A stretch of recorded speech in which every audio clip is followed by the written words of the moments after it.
Hello everyone, welcome to my another blog. তো আজকে শুক্রবার, আর শুক্রবার মানেই আমাদের ভালো কিছু খেতেই হবে। তো সবসময় পোলাও আর মাংস রান্না করে, তো আজকে একটু বিরিয়ানি আলাদাভাবে রান্না করতেছে। পাপা বললো যে বিরিয়ানি খাবে, বড় আপু বললো তার জন্য বিরিয়ানি রান্না করা হইতেছে। তো মাংসটা রান্না করা হয়েছে, এখানে পোলাওটা মোটামুটি হয়ে গেছে। তো এটার ভিতরে মাংসটা দিয়ে দিল।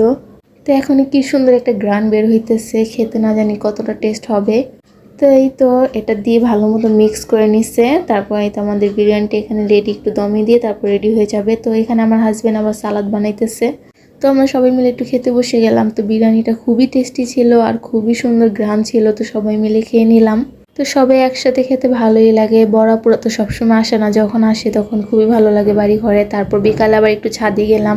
তো ছাদে একটু সবাই মিলে এনজয় করার পরেই তো আমরা নেমে যাচ্ছি। আর এইখানে আম্মুর আবার একটু বাহিরে গেছে সন্ধ্যায়। তো এই তো হালিম খেয়ে নিচ্ছে। তো হালিমটা দেখতে খুবই লোভনীয় ছিল। তারপর পিৎজা, শর্মা এগুলা খেয়ে নিচ্ছে।